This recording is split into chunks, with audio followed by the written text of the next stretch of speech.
Welcome to another fresh episode of doctors dialogue. तो आप ये कहने की कोशिश कर रही हो कि स्ट्रेस इनफर्टिलिटी के पीछे एक सबसे बड़ा कारण है। सबसे बड़ा मैं कहना चाहूँगी विश्व की आधी आबादी को मेंसेस होता है ना, फीमेल्स को, पर मेंसेस के बारे में कोई बात नहीं करना चाहता और सबको लगता है कि ये कुछ ऐसी चीज़ है कि बहुत ही छुपाने वाली या अलग से चीज़ है। मेंसेस कोई वो नहीं है कि छुआछूत जैसे ऐसा व्यवहार करते हैं लोग कि कोरोना हो गया, यूँ थाली को सरका के दिया जाता है। Does this not cause an discomfort or an बिल्कुल भी uncomfort? डिस्कम्फर्ट नहीं, जो यूज़ करते हैं ना। अब मेरी तो एज चली गई, पर जो महिलाएं आती हैं और जो मुझे बताती हैं कि हम यूज़ कर रहे हैं, तो मैंने तो उनका एक लिस्ट बना ली है कि मैं कभी एक क्लब बनाऊंगी मेंस्ट्रुअल कप वाला, तो उनको मैं बोलूँगी कि तुम मोटिवेट करो लोगों को कि ये बहुत यूज़फुल है।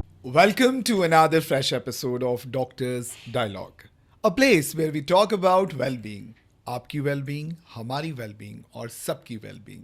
ये एक ऐसा प्लेटफॉर्म है जहां पर हम एक्सपर्ट्स के साथ बात करते हैं और हमारी लाइफ से जुड़ी हुई, फिटनेस से जुड़ी जितनी भी क्वेरीज हैं उनको सॉल्व करने की कोशिश करते हैं। मेरा नाम है एंकरमान और आज हमारे साथ जो एक्सपर्ट जुड़े हुए हैं उनके अगर हम अनुभव की बात करें तो एक ऐसा व्यक्तित्व जो मोर देन 2 डेकेड्स का एक्सपीरियंस लेकर यहाँ पर हमारे साथ में मौजूद हैं और जिनके विजडम ड्रॉप्स अभी हम यहाँ पर एक्सपीरियंस करने वाले हैं।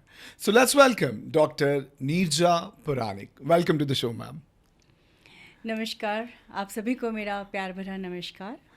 क्या बात है, आपने नमस्कार के साथ ही बहुत सारा प्यार हम सब के लिए यहाँ से दे दिया है। Thank you so much for that. मेरा एक बड़ा इम्पॉर्टेंट क्वेश्चन है कि आप इतने समय से गायनिकोलॉजी को प्रैक्टिस कर रहे हो, बिल्कुल। अगर मान लीजिए डॉक्टर नीरजा पुराणिक का रीबर्थ होता है और उस रीबर्थ में फिर से नीरजा जी डॉक्टर बनती हैं और डॉक्टर बनने के बाद अगर उनको स्पेशलिटी चुनने का मौका मिलता है, क्या गायनिक ही वो स्पेशलिटी होगी जो आप अपने लिए चुनना चाहोगे?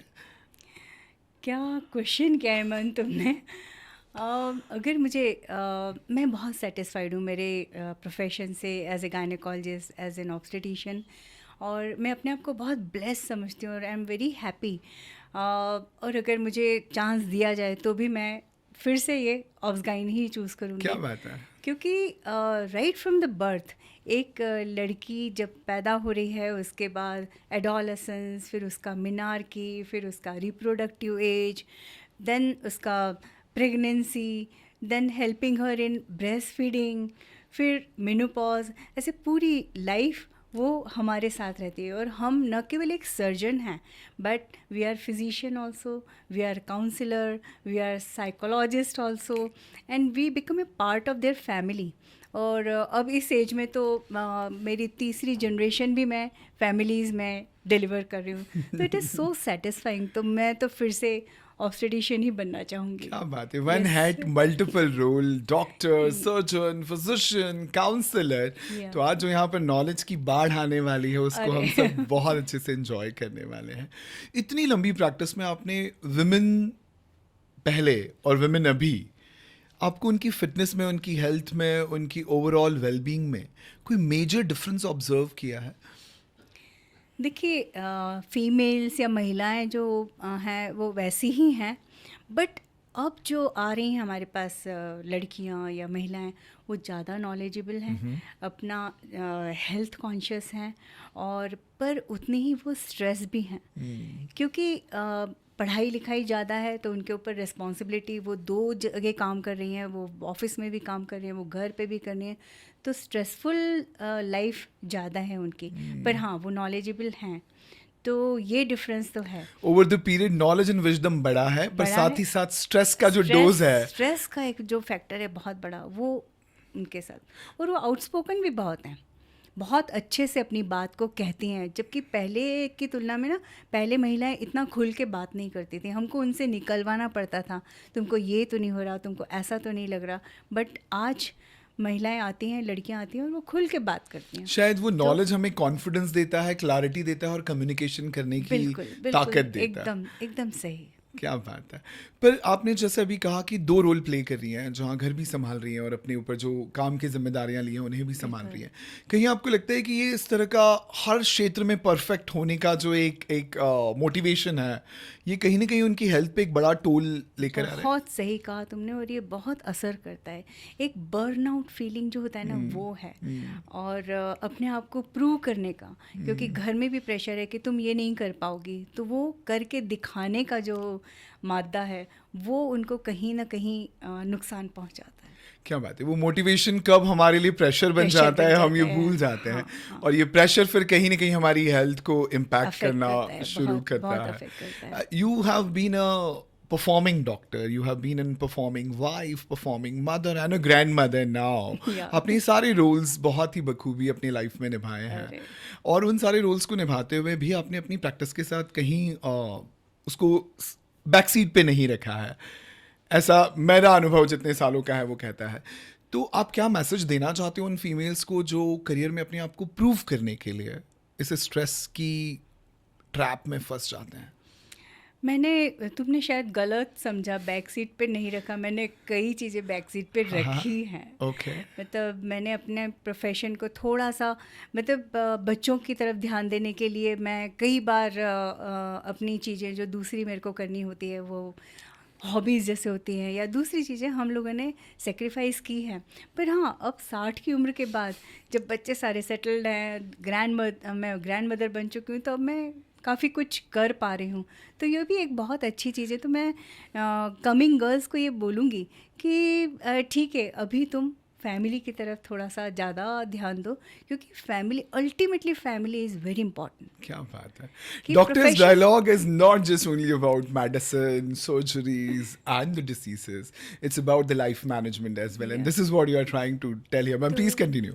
तो फैमिली तो बहुत इम्पॉर्टेंट है, तो you have to look after your family, और ज़्यादा स्ट्रेस्ड आउट होने की ज़रूरत नहीं है, और ज़्यादा अपने आप को प्रूव करने की ज़रूरत नहीं है। Time will prove itself. तो हर सेलिब्रेटेड एंड सक्सेसफुल इंसान के पीछे कुछ सेक्रीफाइसेस होते हैं, और वो yes. सेक्रीफाइसेस बाद में हमें सेक्रीफाइसेस नहीं लगते हैं। ऐसा लगता है कि हाँ ठीक है, ये तो होना ही था। हाँ। और ये अनुभवों के साथ हम हाँ, तो इसलिए मैंने कहा कि मैं कभी भी ऑब्स्टेटिशियन, मैं हमेशा चूज करूंगी कि आई विल बी एन क्या ऑब्स्टेटिशियन। बात है मैम, ये सारी बातें जो आपके इमोशंस और एक्सपीरियंस के साथ Yeah. मिलकर बाहर आ रही है, ये दिल को छू रही है। आप ब्रेस्ट फीडिंग को लेकर बड़े पैशनेट हैं, हाँ। और आप हर जगह, हर प्लेटफॉर्म, हर मौके पे कोशिश करते हैं कि आप समाज में ये मैसेज ज़रूर पहुंचाएं कि ब्रेस्ट फीडिंग को लेकर बहुत सारे मिथ हैं, फैक्ट हैं, जिनसे हम लोग अनअवेयर हैं। कुछ ऐसे glimpse on the space of breast feeding जो आपको लगता है कि यहाँ पर डॉक्टर्स डायलॉग पे जाना चाहिए?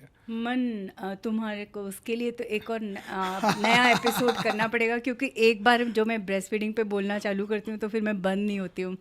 बहुत साल पहले, शायद मेरे ख्याल से 25 साल तो हो गए होंगे, तब मैं एमवाई हॉस्पिटल में थी, और फ्राइडे, सैटरडे, संडे 3 दिन एक वर्कशॉप होने वाली थी चाचा नेहरू हॉस्पिटल में। BPNI मतलब breast feeding promotion network of India की टीम आ रही थी दिल्ली से। तो डिपार्टमेंट में सबको लगा कि इसी को भेज दिया जाए। तो मैं बहुत दुखी हुई कि मेरे 3 मतलब सैटरडे, संडे और फ्राइडे बच्चों के साथ रहने को नहीं मिलेगा, और मेरे को 3 दिन तक 9 to 6 you have to be there पूरा, और आपको वहाँ पे रहना है। तो मैंने कहा ब्रेस्ट फीडिंग जैसी चीज़ पे वो 3 दिन तक मुझे क्या सिखाने वाले हैं, मुझे तो सब आता है। But at the end of the Saturday, जब हमारा ख़त्म हुआ संडे को, तब आई वॉज कन्वर्ट हो जाते हैं ना जैसे। हाँ। तो I was a converted doctor, और उसके बाद से मैंने फिर कभी पीछे मुड़ के नहीं देखा, और उसके बाद से मैं ब्रेस्ट फीडिंग को बढ़ावा देने का काम करती हूँ, क्योंकि कई ऐसी छोटी छोटी सी चीज़ें हैं जिसको कि हम नज़रअंदाज कर देते हैं, और हमें पता ही नहीं चलता कब बॉटल आ गई है, और कब हम बॉटल को एक नॉर्म के रूप में मानने लगते हैं। तो उसके लिए तो एक मैं बताती हूँ आपको कि आप इमेजिन करो कि एक ऐसा वैक्सीन आया है अपने मार्केट में या विश्व में आ गया है, जो कि रोज़ हर साल 10 लाख जो बच्चों की मृत्यु होती है, जो कि नॉर्मल है, हाँ, इससे ज़्यादा कम भी हो सकती हैं। अच्छा। उसको बचाने की क्षमता रखता है वो वैक्सीन, और सस्ता है, और इजीली अवेलेबल है। उसको किसी कोल्ड चेन मेंटेन करने की जरूरत नहीं जरूरत होती नहीं है। जैसे पोलियो के वैक्सीन हमको कोल्ड जी, चेन में जी, रखना और जी। फिर अगर नहीं हुआ तो फेंक देना पड़ता है, डिस्कार्ड कर देना। तो ऐसा कोई कोल्ड चेन मेंटेन नहीं करना है और बहुत ही आसानी से उपलब्ध है और बहुत सेफ है। तो ऐसा अगर कोई वैक्सीन है तो एक बिल्कुल हेडलाइन बन जाना चाहिए हर That's so उसकी। पर ऐसा नहीं है। ब्रेस्ट फीडिंग जो 6 महीने तक माँ कराती है, तो 6 आप months, जिस वैक्सीन की बात करें ये ब्रेस्ट फीडिंग ब्रेस्ट ही है। फीडिंग है। इट्स अ वैक्सीन ओह जो इंटरेस्टिंग। कि बहुत सारी होने वाली बीमारियों को बच्चे को उससे बचाता है। तो बच्चे का मतलब इम्यूनाइजेशन का immunize- सबसे powerful tool can powerful be tool the है। वो मदर्स उसमें मिल्क। एंजाइम्स हैं, इम्यूनोग्लोबुलिन्स हैं, एंटी इन्फेक्टिव प्रॉपर्टी और सबसे ज़्यादा तो माँ का जो लगाव और जो EQ माँ उसको देती है। IQ तो देती ही है। IQ भी बहुत, ये वाले बच्चे बहुत IQ इनका शार्प होता है और आगे चल के इनको डायबिटीज़, लिम्फोमा और कैंसर ऐसी बीमारियां भी कम होती हैं। ये साइंटिफिक प्रूफ है, ये वैज्ञानिक तौर पर प्रूव किया जा चुका है। तो ऐसी चीज़ को बढ़ावा कौन नहीं देगा बताइए। पर यहाँ पर इसलिए दो मुझे- बड़ी इंपॉर्टेंट चीज़ें हैं। इतने सारे अनुभव के बाद भी 3 दिन की वर्कशॉप के लिए अपना वीकेंड सेक्रीफाइस करना और सीखने की उस भूख को जिंदा रखना, ये हर एक इंसान के लिए बहुत ज़रूरी नहीं, है। पर वो सब्जेक्ट ही ऐसा है। ये मतलब कई लोगों को लगता है ये कोई रॉकेट साइंस नहीं है, बहुत छोटी छोटी सी चीज़ें हैं जो मैं समझाती हूँ और महिलाओं को जब समझ में आती है तो उनको लगता है अरे ये तो कितना, जैसे लेट कर दूध पिलाना। अब बहुत डॉक्टर्स हैं और सिस्टर्स हैं, आपको वार्ड में देखेंगे, अरे तुम लेट कर दूध पिला रही हो, लेट कर मत पिलाओ। इतनी छोटी सी चीज़ है, पर बैठ कर दूध पिलाने में बच्चे की पोजीशन ये रहती है और अगर माँ लेट कर भी दूध पिलाएगी तो भी यही पोजीशन रहती है। कोई कान में दूध नहीं जाता, कुछ नहीं होता। पर शुरू के 15 दिन, सवा महीना जब माँ की डिलीवरी हुई है तो sitting on a painful episiotomy wound, जो उसको नीचे टाँके आए Stitches हैं हैं, या फिर जी। अगर ऑपरेशन से बच्चा हुआ है तो ये वाले टाँके बैठ कर दूध पिलाना पॉसिबल नहीं होता। और फिर एक बार बच्चा आराम से दूध पी रहा है तो उसके बाद तो वो शीर्षासन करके भी दूध पी सकता है। तो इसलिए ये बहुत इम्पॉर्टेंट चीज़ है कि लेट कर शुरू के 15 दिन 20 दिन बच्चे को दूध पिलाया जाए। और मतलब मैं यहाँ पर फिर- माँ का कंफर्ट भी उतना ही बहुत ज़रूरी है ज़रूरी जितना है, क्योंकि बच्चे का उसको इतना immunization पेन होता है ज़रूरी कि वो बोले कि नहीं मैं नहीं पिला सकती, इतना पेनफुल है तो मैं नहीं पिलाऊंगी क्योंकि दूसरी चीज़ अवेलेबल है ना। ऐसे ही एक इंसिडेंस था, हम जू के सामने ही रहते हैं तो वहाँ पे जू में एक बेबी केयर रूम संवेदना वालों ने खोला है। तो मैडम आप ज़रूर आइएगा। तो उसमें मैंने बाई चांस एक दिन पहले जाके देख लिया था। तो वो उसमें एक माँ है जो कि बॉटल से अपने बच्चे को दूध पिला रही, क्योंकि वो बेबी केयर रूम था। मैंने कहा ये क्या है, ये तो बहुत ही गलत मैसेज जाएगा समाज में। तो मैंने रातों रात वो ढूंढा, वो जो पेंटर था वो बाहर चला गया था, किसी और पेंटर को किया मैंने खर्चा करके, उसका पूरा जो फ़ोटो था वो पेंटिंग बदलवाई और उसमें माँ अपने बच्चे को ब्रेस्ट फीड करा रही है, ऐसा वाला। That's the level of तो- commitment which you Yes. have with this particular purpose कि हमें तो- कहीं पर भी ये गलत होते हुए दिख रहा है तो we तो should उसको अपने do को बताना whistleblowing चाहिए, yes. and do the हाँ, important कि corrective ये measures ऐसा नहीं there. ऐसा होना चाहिए। तो Very ऐसी बहुत सारी nice. बातें हैं, वो तो अपन अगले पॉडकास्ट में बात करेंगे शायद, है ना। Very nice very Yeah. Nice. पर जहाँ हम अभी ब्रेस्ट फीडिंग की बात करें, आजकल एक और जो है ब्रेस्ट कैंसर के बारे में हम लगातार सुन रहे हैं। यस, तो ये आपके हिसाब से क्या एक नया फीमेल हेल्थ केयर का एपिडेमिक हम देख रहे हैं, जो एक एपिटॉम ऑफ ब्रेस्ट कैंसर हम लगातार सुन रहे हैं worldwide, not just in our country बिल्कुल। स्पेसिफिकली? हर मतलब 9 में से 1 महिला को ब्रेस्ट कैंसर हो सकता है, होता है। Okay. ये So उसका 1 out of incident- 9 women are prone to हाँ। breast cancer. नहीं, उनको ब्रेस्ट कैंसर पाया गया है। अच्छा। प्रोन तो मतलब हर महिला है। मतलब हाई रिस्क जिसे हम बोलते हैं ना, हाई रिस्क, क्या हाँ, हाई रिस्क हाँ। फैक्टर है तुम्हारे में? अगर आपकी माँ को ब्रेस्ट कैंसर है, आपकी सिस्टर, रियल सिस्टर को है, या आपकी दादी नानी को है, या एक ब्रेस्ट में कैंसर है तो दूसरे में भी हो सकता है। ये सारे हाई रिस्क फैक्टर्स हैं। अगर आपको मीनार की बहुत जल्दी हो गया 9 साल में ही, है ना, पीरियड जल्दी आ गया, या आपकी 55 साल की उम्र में उसके बाद भी आपका पीरियड आया जा रहा है, तो these are all high risk factors. Obesity is one of the major factor. हम इस पे जरूर बात करेंगे ओबेसिटी एंड रिलेटेड रिस्क की। तो ये सारे रिस्क फैक्टर्स हैं। पर एक रिस्क फैक्टर ये, if you have breast you may be prone to get breast cancer. तो ऐसा कुछ नहीं कि अरे मेरे पास कोई फैक्टर नहीं है, मेरे को नहीं हो सकता, पर ऐसा नहीं है, किसी को भी ब्रेस्ट कैंसर हो सकता है, जैसा कि मैंने इंसिडेंस बताया 1 in 9। तो ये चीज़ है, और पर ये ये कैसे एपिडेमिक बहुत बारी जैसा नहीं है। नहीं है। ये मतलब हो सकता है थोड़ा सा ज़्यादा बड़ा हो, पर अवेयरनेस बहुत आ गई अब, तो लोग थोड़ी सी भी समस्या में आके डॉक्टर को दिखाते हैं, तो उससे डायग्नोसिस जल्दी होता है। और इसकी ब्यूटी ये है कि ये ऊपर से आपको दिख रहा है, मतलब अंदर के ओवरी का कैंसर तो बहुत फैल जाता है, पता नहीं चलता, पर अगर आप अवेयर हो, इसकी कई चीज़ें हैं जो मैं आपको बताना चाहूँगी पर कि आप ऐसे कितना अगर जल्दी आप कैसे पता लगा एग्जामिन सकते। किया जा सकता है कि बिल्कुल। जैसे आपने कहा हर कोई रिस्क पे तो है, हाँ। मतलब ब्रेस्ट है तो ब्रेस्ट कैंसर की पॉसिबिलिटीज बिल्कुल है, बिल्कुल, हाँ। तो वहां पर ये कैसे आइडेंटिफाई किया जाए, क्योंकि बहुत बारी होता है कैंसर जैसे जैसे स्टेज बढ़ता जाता है तो उसकी रिकवरी की पॉसिबिलिटीज कम होती बिल्कुल। चली जाती है। पर अगर इसको अर्ली स्टेज में डायग्नोज किया तो इसकी जो 99% आप इसको क्योर कर सकते हो। अरे वाह। इतना एडवांसमेंट ऑफ द साइंस हुआ है, मेडिसिन हुआ है। तो एक होता है BSE, breast self examination. BSE, Yes, ये ब्रेस्ट उस- सेल्फ एग्जामिनेशन, एग्जामिनेशन क्या बात ये है। आपको हर जगह मिल जाएगा। तो इसमें हम कहते हैं कि 20 साल की उम्र के बाद से टिल योर लाइफ, जब तक कि आप जिंदा हैं तब तक आपको हर महीने अपनी ब्रेस्ट को एग्जामिन करना ज़रूरी है। और वो किस तरह से करना वो बहुत इम्पॉर्टेंट है। मतलब एक मैं ब्रेस्ट का जी मॉडल जी है, जी जी। तो ये जैसे ब्रेस्ट का मॉडल है, तो हमें ऐसे टिप ऑफ द फिंगर से उसको एग्जामिन नहीं करना है, पल्प ऑफ द फिंगर से एग्जामिन करना है ना। और कब करना है? महीने में एक बार। और जिनको मेंसेस हो रहे हैं तो 5वें 6ठे दिन आप एग्जामिन करो। पर जैसे मेरे जैसी महिलाएं जिनको मेनोपॉज हो गया है, तो अब हम कब करेंगे? या तो आप अपना डेट ऑफ बर्थ डिसाइड कर लो, या फिर आप डेट ऑफ एनिवर्सरी डिसाइड कर लो, जस्ट कि उस दिन टू मेंटेन दैट शेड्यूल कि उस डेट पे मुझे मेरा ब्रेस्ट एग्जामिन करना है। और रोज़ एग्जामिन नहीं करना है, अगर रोज़ करोगे तो इसमें फैट के वो नोड्यूल टाइप हो जाएगा। तो इसको पूरे सर्कल में लेके, अलग अलग मेथड्स हैं, तो पूरा बड़ा सर्कल, फिर छोटा सर्कल, फिर उसके बाद छोटा और सबसे छोटा, और लास्ट में निप्पल को जरा सा प्रेस करके देखना है कि कोई डिस्चार्ज तो नहीं है इसमें, एबनॉर्मल डिस्चार्ज। और अगर सब ठीक है तो You are well and fit good and fine. है। बस Your breast दोनों- is healthy. दोनों ब्रेस्ट को एग्जामिन करना है, राइट हैंड से लेफ्ट ब्रेस्ट को, लेफ्ट हैंड से, और फिर उसके बाद आपकी बगल भी एग्जामिन करना So है, while we are armpit, pressing, what observation should be there? कि कोई नोड्यूल तो नहीं फील हो Okay. रहा है, कोई हार्डनेस तो नहीं फील हो रही है। और जो तो आप जब शुरू से एग्जामिन करते रहते हो, 20 साल की उम्र से आपने चालू कर दिया, तो you know your normal consistency of your breast, और जरा भी चेंज हुआ तो आपको समझ में आता है कि observation दिस मिलेगा, इज okay. एबनॉर्मल, जी। कि ये तो अलग है, ये मुझे जाके मैडम को दिखाना है, ऐसा। और जैसे ही आपको लगे कि नहीं ये कुछ गलत है, तो फिर आपको आके डॉक्टर से।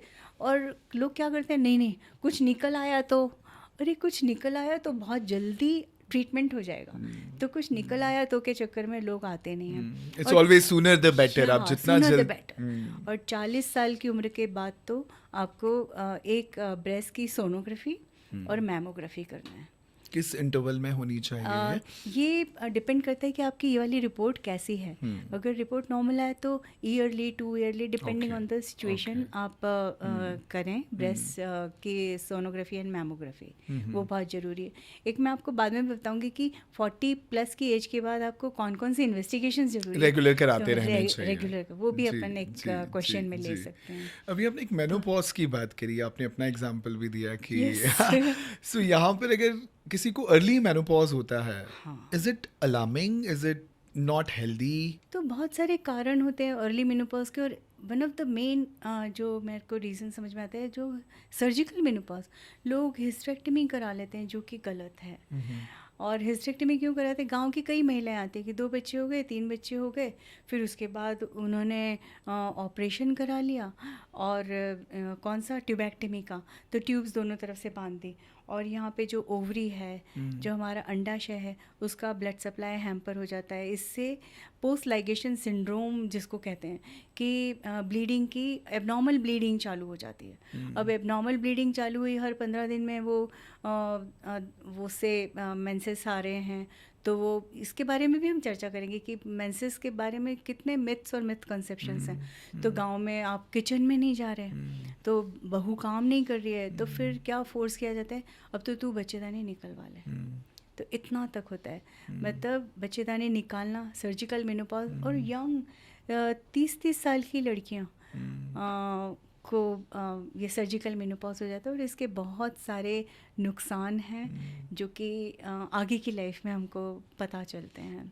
But तो thanks to doctors like you who try to educate the patient that Yeah. these are good for you on an immediate basis also and in the long term और as मैं well. थोड़ी extreme पे हूँ, मैं हमेशा मना करती हूँ कि नहीं, अरे मैडम दूसरा ऑपरेशन से बच्चा हो रहा है तो आप खुला हुआ है तो आप ट्यूब बांध दीजिए। मैं बोलती हूँ कि नहीं, मैं अभी ट्यूब नहीं बांधूंगी, बच्चे को बड़ा हो जाने दो, 5 साल का हो जाने दो। मेरे पास ऐसे साधन हैं जो अपन 5 साल तक नहीं करेंगे, और उसके बाद हम हस्बैंड का ऑपरेशन करेंगे। तो ये तो अंदर की vasectomy भी- फीमेल हमें Yes. मोटिवेट करती है, या जो रिस्क फैक्टर्स हैं वो Risk मेल्स में factors. रिलेटिवली कम होते हैं? बहुत, मतलब इतना आसान ऑपरेशन होता है वेसेक्टमी का। बाहर के बाहर ही आपको पेट नहीं खोलना रहता है, आपको ओवरीज का सप्लाई हैम्पर नहीं हो रहा है, कुछ भी नहीं हो रहा। और अगर रिकैनलाइजेशन, एक्सीडेंट, कई ऐसे पेशेंट्स आते हैं हमारे पास कि एक्सीडेंट में बच्चे की डेथ हो गई है या कुछ हुआ, हमको फिर से खुलवाना है। तो जो खुलवाने की प्रक्रिया है वो मेल्स में बहुत आसान है, और फीमेल्स में फिर आपको पूरा करना पड़ता है। तो इसलिए This is मुझे how लगता you है, advise या that it इसलिए should मुझे be. लगता है कि मेल्स शुड कम फॉरवर्ड कि नहीं, मैं मेरी वेसेक्टमी कराऊंगा बजाय कि मेरी वाइफ की। क्या Yes. बात है। यहाँ पर जब हम रिप्रोडक्शन की बात कर रहे हैं, रिप्रोडक्शन के साथ मुझे ऐसा लगता है इनफर्टिलिटी के बारे में भी हमें यहाँ पर बात करनी चाहिए, क्योंकि सोसाइटी में हम कॉन्स्टेंटली ऑब्जर्व करें कि आईवीएफ ट्रीटमेंट्स को लेकर एक बड़ा बज़ है मार्केट में, and there are lot of patients, number of patients are increasing rapidly जो इनफर्टिलिटी के कारण आईवीएफ जैसे ट्रीटमेंट्स के लिए जाते हैं। आपको लगता है कि IVF is the ultimate solution, या उसके पहले भी कुछ ऐसे स्टेप्स होते हैं जो इस तरह के कपल्स को अपने बारे में सोचने चाहिए? तुमने बिल्कुल सही सोचा है। IVF is not the ultimate solution. अगर ये जो IT सेक्टर वाले कपल्स होते हैं, ये अपने आप को एक दूसरे को टाइम ही नहीं दे रहे हैं, इनके पास खुद के पास टाइम नहीं है आपस में मिलने का, और जब मिल रहे हैं तो इतने स्ट्रेसफुल कंडीशन में रहते हैं कि उनको मल्टीपल छोटी छोटी प्रॉब्लम्स होती हैं। तो पहले काउंसलिंग हो, छोटा मोटा ट्रीटमेंट हो जाए, तो उससे ही कई बार मैंने ऐसे कई कपल्स देखे हैं कि 2-2, 3-3 बार IVF फेल हुआ, चौथी बार में IVF कराया, सक्सेसफुल हो गया, फिर उसके बाद दे फॉरगेट कि अच्छा हाँ अब तो अपने पास बच्चा आ गया, और जब वो खुशी और वो सब मिल जाता है और उसके बाद अपने आप प्रेग्नेंट हो जाते हैं। तो ये क्या है? ऐसे कई होते हैं कि बिना IVF के सेकेंड प्रेगनेंसी हो रही है, मतलब कि वो स्ट्रेस उनका ख़त्म हो गया उस लाइफ का, तो वो अपने आप प्रेगनेंसी भी होती है। तो तो अगर मैं सच सही ए समझ रहा नेचुरल हूँ, प्रोसेस। तो आप ये कहने की कोशिश कर रहे हो कि स्ट्रेस इनफर्टिलिटी के पीछे एक सबसे बड़ा कारण फैक्टर है? है, सबसे बड़ा कारण। और एक दूसरे को टाइम नहीं देना, स्ट्रेसफुल रहना, और ये बहुत बड़ा कारण है। मुझे लग रहा है आज का doctors dialogue is a lot about life management, और अगर Yes. लाइफ को हमने मैनेज कर लिया तो हेल्थ अपने आप बिल्कुल, बिल्कुल। बहुत सारे एरियाज में मैनेज हो जाती हो है। जाता है। तो जैसे कि आपने कहा कुछ छोटे मोटे ट्रीटमेंट्स अगर हम उनको शायद कंसीडर करें तो हमें IVF की पेनफुल प्रोसेस से जाने की ज़रूरत नहीं होती है। उन छोटे मोटे ट्रीटमेंट्स में क्या स्टेप्स के बारे में आप बात करना चाह रहे हैं? जैसे अपन हस्बैंड का भी ट्रीटमेंट करें, वाइफ का भी ट्रीटमेंट। कई बार इन्फेक्शन एक कारण होता है, जो इन्फेक्शन के कारण ट्यूब्स ब्लॉक है या तो कुछ और भी दिक्कत है, तो हस्बैंड और वाइफ का जो ट्रीटमेंट एक साथ होना चाहिए। जब हम इन्फेक्शन की बात करते हैं, मैं वाइफ को ट्रीटमेंट दे रही हूँ, ये वाला कोर्स है आपको लेना है, और हस्बैंड को भी, तो हस्बैंड मना कर देता है कि मुझे क्यों ट्रीटमेंट, मुझे ट्रीटमेंट की ज़रूरत नहीं ये है। डॉक्टर नीजा पुराणिक का फेमिनिस्ट बोल रहा है, या ये अनुभवों की कहानी है? अनुभवों की कहानी है, अनुभवों की कहानी। I can I just want my audience yeah. to know that this is not in feminist talking. This is something which is a pool of experience, जिसमें से निकली हुई डिस्कवरीज हैं जो आप Yes. यहाँ पर शेयर कर रहे हैं हमारे साथ. This conversation is looking very very interesting from the point of view of females, but ऐसे बहुत सारी चीज़ें होती हैं because female is a part of a family. और फैमिली में आपको क्या लगता है कि वो कौन सी ऐसी हमारी प्रैक्टिसेस हैं, हमारी आदतें हैं, हमारे बिलीफ हैं जो हमें चेंज करना चाहिए for the betterment of females life in the family? Question थोड़ा डिफ़िकल्ट है but very interesting and very important also.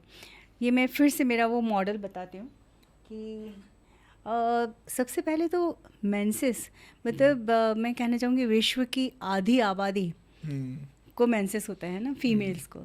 पर मेंसेस के बारे में कोई बात नहीं करना चाहता, और सबको लगता है कि ये कुछ ऐसी चीज़ है कि बहुत ही छुपाने वाली या अलग से चीज़ है, जो कि इसको सबको बताना ज़रूरी है ना।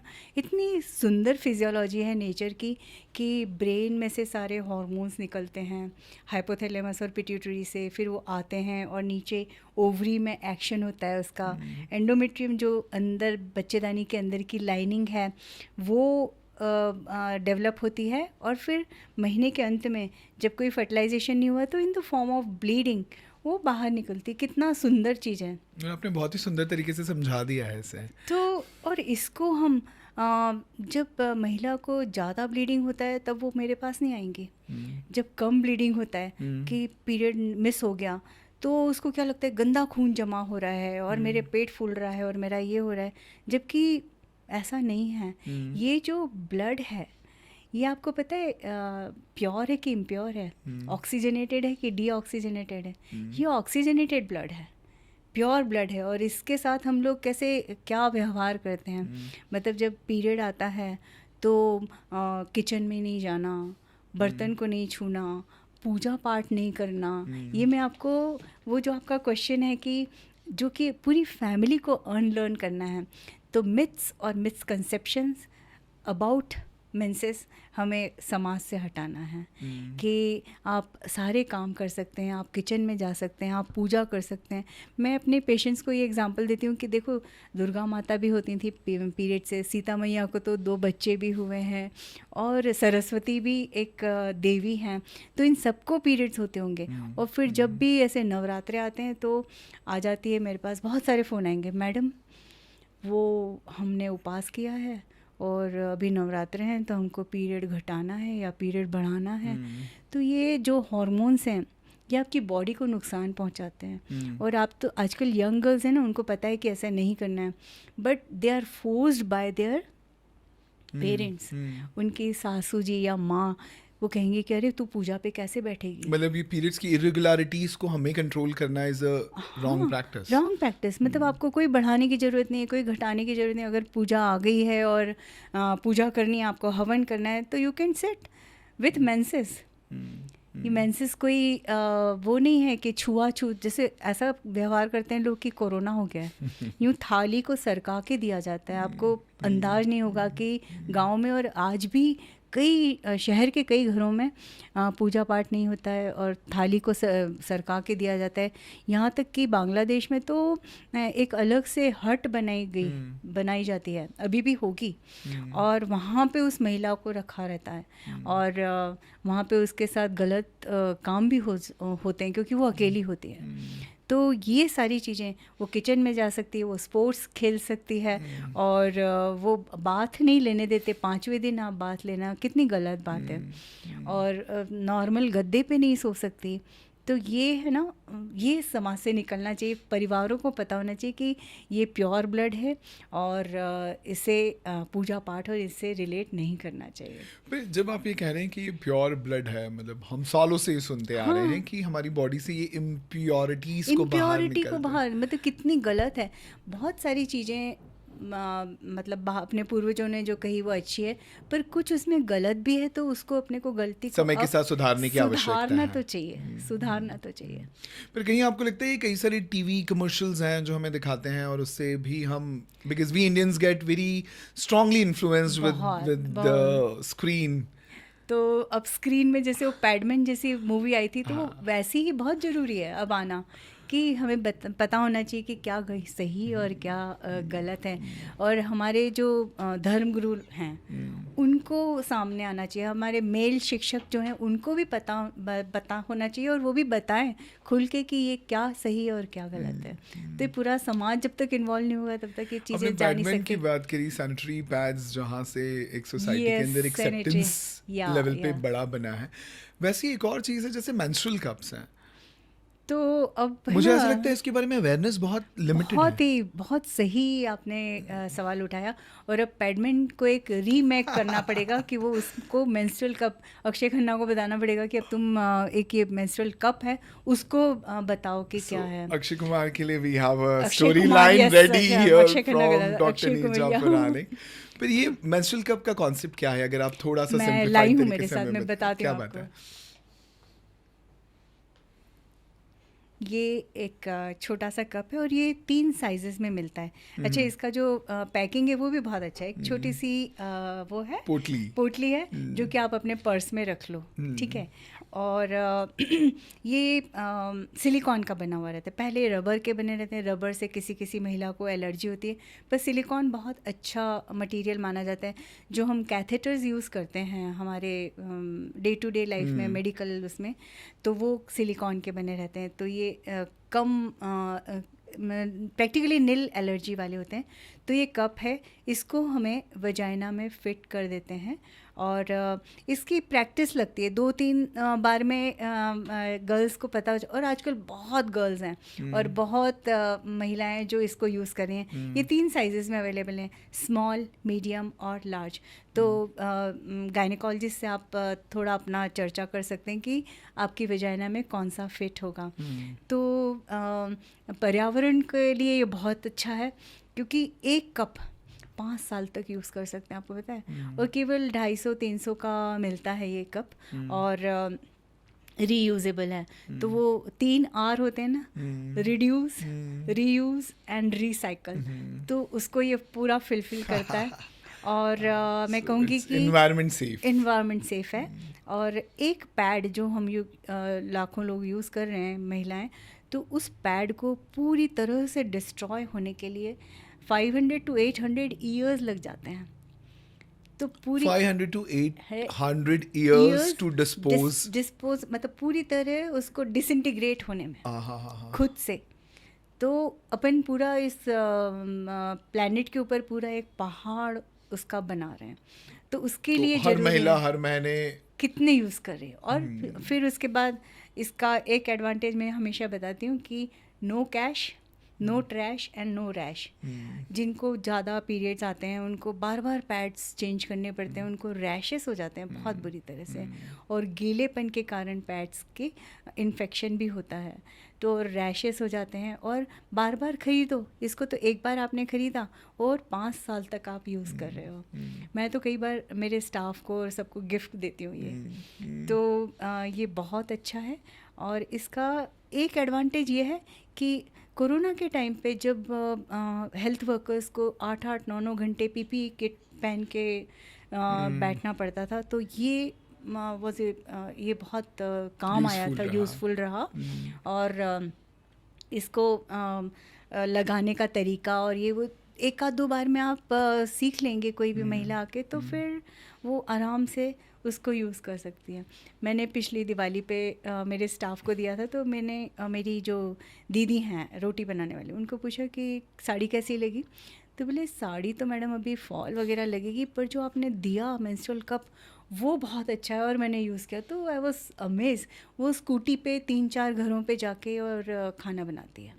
But does not cause an discomfort or an बिल्कुल भी डिस्कम्फर्ट नहीं। जो यूज़ करते हैं ना, अब मेरी तो एज चली गई, पर जो महिलाएं आती हैं और जो मुझे बताती हैं कि हम यूज़ कर रहे हैं, तो मैंने तो उनका एक लिस्ट बना ली है कि मैं कभी एक क्लब बनाऊंगी मेंस्ट्रुअल कप वाला।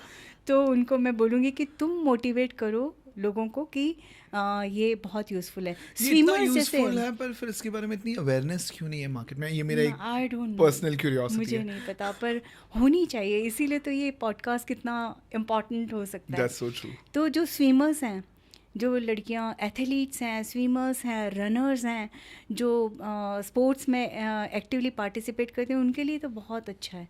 क्योंकि स्विमिंग में अगर पैड या फिर टेम्पून्स आप यूज़ करते हो तो वो इतना हाइजीनिक नहीं होता जितना ये होता है।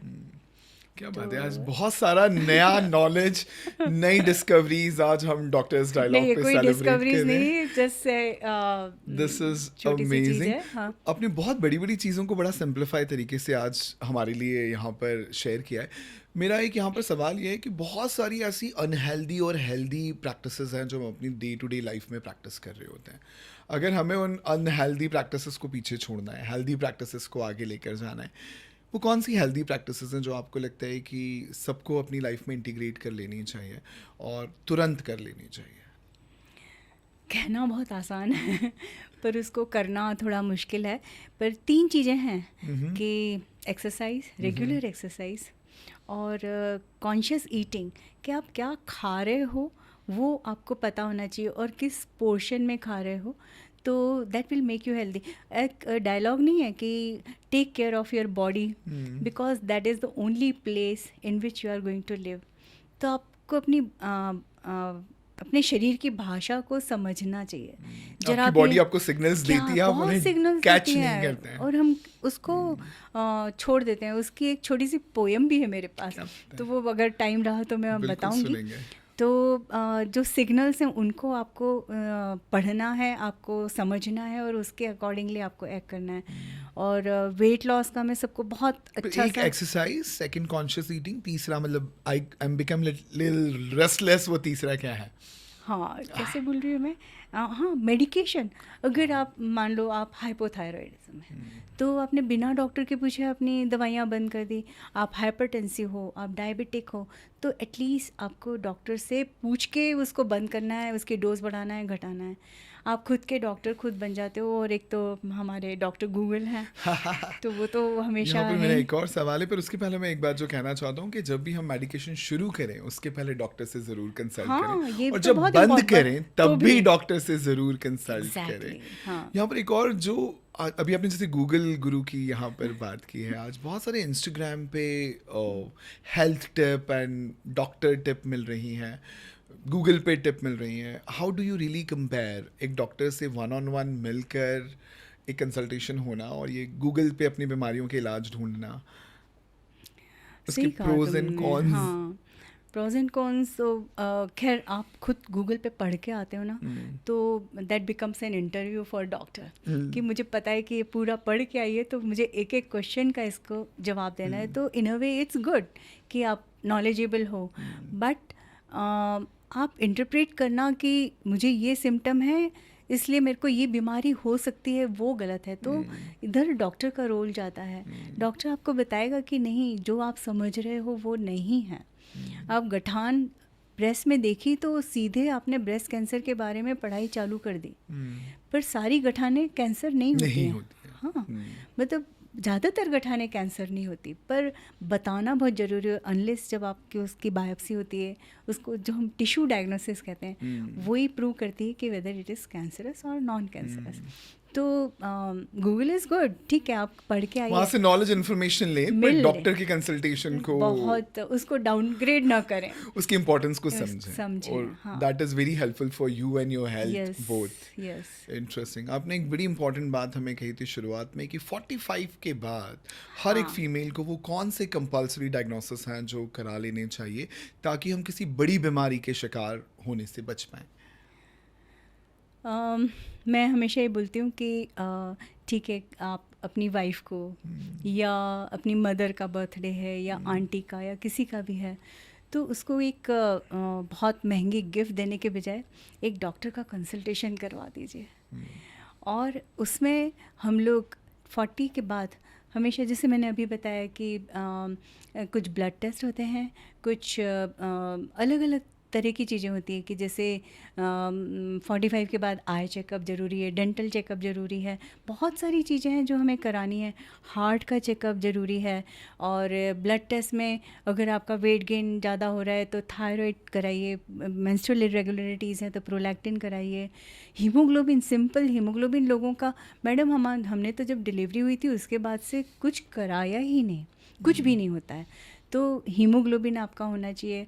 और बहुत तरह के हम लोग टेस्ट बताते हैं अकॉर्डिंग टू द नीड, कि ऐसे नहीं कि अरे हमको तो एक ये ऐसे भी बहुत ही चलन है आजकल कि पूरा इतना मोटा पुलिंदा लेके आ जाते हैं कि ये हमने उसमें हो रहा था, क्या एक साथ हो रहा था, किसको बोलते हैं, health checkup health checkup camp में कहीं हो रहा था, तो ये सारा फिर आप पढ़ते रहो उसकी पूरी चीज़ें, उसमें कई चीज़ें अननेसेसरी होती हैं और कई चीज़ें जो हमें चाहिए वो होती ही नहीं है।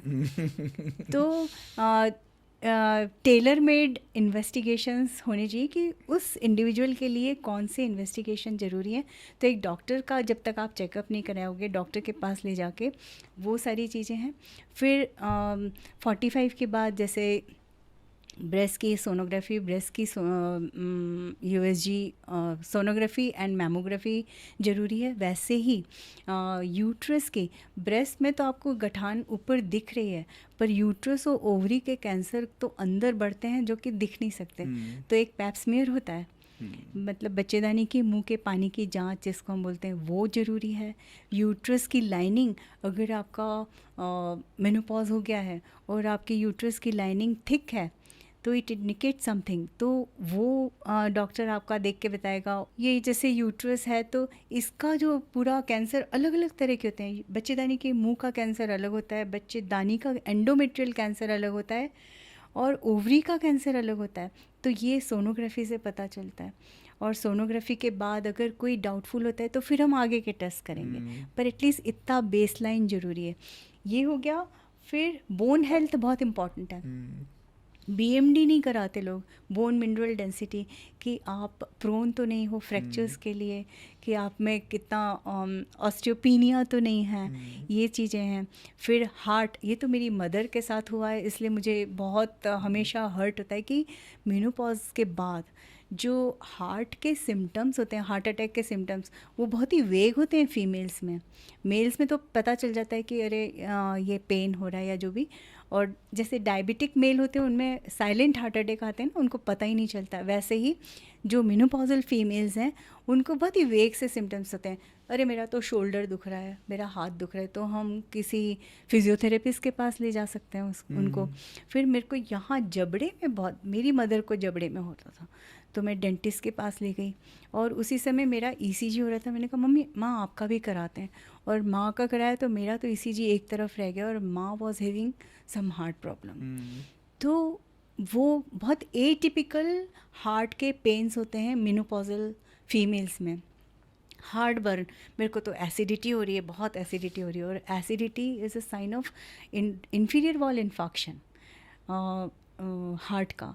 तो ये एटिपिकल सिम्टम्स मेनोपॉजल फीमेल्स में होते हैं, और जिसको हम बोलते हैं अरे ये मम्मी को तो ऐसा होता ही रहता है। ये वाली चीज़ हमें नहीं निगलेक्ट नहीं करनी है, और डॉक्टर की सलाह लेनी है। तो हार्ट हुआ, बोन हुआ, आई चेकअप हुआ, डेंटल चेकअप हुआ, और मुझे लगता है कि इस तरह के डायलॉग्स बड़े ज़रूरी हैं, क्योंकि बहुत बार हम अपनी डे टू डे लाइफ में बहुत सारे इस तरह के सिम्टम्स को खुद के भी और फैमिली के भी इग्नोर करते हैं। हम उसको यूजुअल मान के छोड़ देते हैं। मम्मी को तो एसिडिटी होती ही रहती है, अरे मम्मी आप इनो पी लो, आप ये एंटासिड ले लो, ये ले लो, ऐसा वाला हो जाता है। घर के डॉक्टर उनका ट्रीटमेंट चालू कर देते हैं। तो ये इन्वेस्टिगेशंस बहुत ज़रूरी हैं किसी भी फीमेल के लिए। तो उसके बर्थडे पे या उनकी एनिवर्सरी पे आप ये वाले सारी चीज़ें करें। Make the day special with this particular care, concern and emotion. What beautiful message this is. My another question here is, जहाँ पर हम healthy lifestyle की बात करें, आजकल बच्चों में obesity बहुत ज़्यादा बढ़ती हम देख पा रहे हैं। And India as a nation is emerging as an obesity capital of the world. तो आपको ये क्या दिखाई देता है, ये जो अर्ली ओबेसिटी हम बच्चों में देख रहे हैं, स्पेशली गर्ल चाइल्ड में जो देख रहे हैं, ये आगे जाकर हार्मोनल इम्बैलेंस का एक बहुत सही कहा तुमने कि ये जो ओबेसिटी फैट में है ना, गलत तरह के ईस्ट्रोजेंस रहते हैं जिनको हम ईस्ट्रॉन्स बोलते हैं, और वो ओव्यूलेशन को हैम्पर करते हैं, और आगे चल के PCO, मेटाबॉलिक सिंड्रोम, और बहुत तरह तरह के डायबिटीज़, और ये सारी चीज़ों को बड़ा, hypertension, you name a disease and it is related to obesity. Cancer, सारे कैंसर्स में one of the risk factor is obesity. तो अगर हम शुरू से अपने बच्चों को नहीं कंट्रोल करेंगे, और उस हेल्दी लाइफस्टाइल के लिए मैं हमेशा बोलती हूँ कि बच्चे तो हमारी सुनते नहीं हैं, क्यों नहीं सुनेंगे। आप वो सुनते नहीं है पर वो देखते हैं। अगर हम पिज़्ज़ा खा रहे हैं तो वो भी खाएंगे, आइसक्रीम खा रहे हैं तो वो खाएंगे। Your तो action उसके speaks लिए louder than your या words. तो आपको हेल्दी लाइफ लीड करनी है कि आप रोज़ अगर मेडिटेशन कर रहे हैं, रोज़ अगर आप योग कर रहे हैं, रोज़ अगर आप एक्सरसाइज कर रहे हैं, आप लिफ्ट नहीं यूज़ कर रहे, तो बच्चे फिर वही करना चालू कर देंगे। और फॉर देट मैटर अगर आप, मैं थोड़ा सा भटक गई अगर कि आप रोड गलत तरह से क्रॉस कर रहे हैं तो दे सी कि हमको भी ऐसे कर सकते हैं हम। आप उठ के और ऐसे ही पटकी हुई आपका बिस्तर, चादर की घड़ी भी नहीं कर रहे हैं, आप चादर की घड़ी करोगे तो वो बच्चे करेंगे। हर छोटी बड़ी आदत वो आपसे आपको देख कर सीख रहे हैं। And these are mirror neurons. उनके न्यूरॉन्स हैं जो कि वो इमिटेट करते हैं अपने पेरेंट्स को। तो आप सिक्योरिटी गार्ड को अगर नमस्ते कर रहे हो तो वो बिल्कुल करेंगे। They'll also adapt that kind of a Yes, practice in yes. them. तो I totally agree. अगर बच्चे की ओबेसिटी है तो इसमें पेरेंट्स की गलती है। So parents alert हो जाए और यहाँ पर healthy lifestyle preach नहीं करें, practice करें. Practice, yes, And बहुत अच्छा बोला then आपने, the yes. student or maybe the children would definitely adapt to that particular lifestyle. बहुत 3 चीज़ें हैं, मीठा, तला हुआ और मैदा। ये 3 चीज़ें हैं जिसमें दुनिया की सारी अनहेल्दी चीज़ें आ गई। अच्छा, 3 चीजों से दूरी अगर हम हाँ, दूरी बना लें, दूरी बना लें। मीठे से, तले हुए से और मैदे से, मैदा, तो लाइफ शायद हेल्दियर साइड तो पे जा यू सकते नेम हैं। अनहेल्दी चीज़ और उसमें ये वाली चीज़ें हैं। और हर बार देखें कि इसमें कितना शुगर है। आपको मतलब अलग अलग प्रोडक्ट्स, इतने फेमस प्रोडक्ट्स हैं और उसमें फिर आप शुगर कंटेंट देखोगे तो ये तो शुगर वाला है। और हम बच्चों को वो दूध में घोल घोल के देते हैं कि नहीं इससे तुम्हारी ताकत बढ़ेगी और ऐसा हाइट बढ़ेगी, हेल्थ बढ़ेगी, ब्रेन डेवलप होगा। तो वो सारी खुद का। हम लोग तो हेल्दी के नाम पे जैसे people eat a lot of poha and Indori poha is world famous. ठीक है, पोहा एज अ डिश बहुत अच्छी है कि ठीक है, उसमें जो कार्बोहाइड्रेट है वो थोड़ा और अच्छा वाला, ऐसा बोलते हैं कि चावल से ज़्यादा अच्छा पोहा है, कम ग्लाइसेमिक इंडेक्स है उसका। पर हमारी इंदौरीज़ की जो प्लेट है वो इट्स फुल ऑफ मतलब पोहा और उस पर जरा सी सेव और नाम के 2-4 धनिए का होगा। तो हमारा जो, मैं जो पोहा प्रमोट करती हूँ वो है कि 1/3 पोहा हो और उसके बाद उसमें आप मटर डाल दो, उसमें आप प्रोटीन के लिए बादाम की गिरी डाल दो, फिर स्प्राउट्स बहुत अच्छे होते हैं वो आप रख दो, नारियल अच्छा है चीज़। तो उसको एक कलरफुल आप पोहा बना सकते हो मटर से। और जो अंडा खाते हैं, एग्स खाते हैं, तो एग वाइट भी आप थोड़ा सा उसमें मिला दो। तो एग वाइट अकेले खाना बहुत मुश्किल होता है, तो अगर उसको थोड़ा सा मिक्स करके आप कर दो तो you can make your poha a very healthy poha. अनार के दाने डाल दो, तो कितनी मूंगफली डाल दो, कितनी चीज़ें आप डाल सकते हो उसमें और उसको हेल्दी पोहा बना सकते हो। क्या बात है। तो ये डॉक्टर नीरजा प्राणिक का healthy poha is different than the poha हमारा एक शायद पोहा डे भी बनता है शायद। We Indoris celebrate all sort of Yes, things every time. Yes. Beautiful it is, and I think we are towards the Yes. conclusion of this conversation. And this conversation has been really, really meaningful and empowering to me and definitely to all the listeners. आपने एक छोटी सी कविता की हमसे commitment की थी during the conversation. वैसे तो मेरी 2 कविताएं, मैं एक तो ब्रेस्ट फीडिंग के ऊपर जो कविता है वो तो वो भी है, और अभी जो विमेन एंड हेल्थ की बात चल रही है तो उसके लिए मैं एक बताती हूँ आपको। हमारी आज बहुत सालों पहले मैंने कहीं पढ़ी थी तो उसको मैंने मॉडिफाई करके और मैंने बनाया है। तेरे जैसी मेरे जैसी वो सारी सखियाँ हम जैसी, घर बच्चे नौकरी और संसार में उलझी सी। 45 की उम्र में अचानक मेनोपॉज वो यादें छोड़ गया, दिल धीरज धड़कन और सपने सब कुछ वो तोड़ गया। पर क्या सच में अचानक आकर मेनोपॉज ने हैरान किया? ये शरीर जो कहता था, क्या हमने उस पर कभी ध्यान दिया? रोज थकावट और अशक्ति, मेनोपॉज घबराना क्या, छोटी छोटी सी बातों पर जाकर यूं जांच कराना क्यों? इस शरीर ने कहा बहुत कुछ, पर क्या हमने कभी ध्यान दिया? एक ज़रूरी मोड़ पर हमने खुद को ही तन्हा छोड़ दिया। घर की रानी आया समय दरवाज़ा खोल, रुको समय राजा बेटे की 12वीं तो हो जाने दो।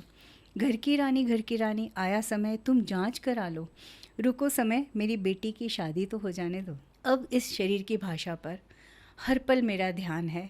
मेनोपॉज ने जैसे इस तन और मन को दी एक नई जान है। हम सब साथ आकर बहुत से कुछ नया सीख रहे हैं। जीवन के इस मोड़ पर अब हम नई नज़र से उसको देख रहे हैं।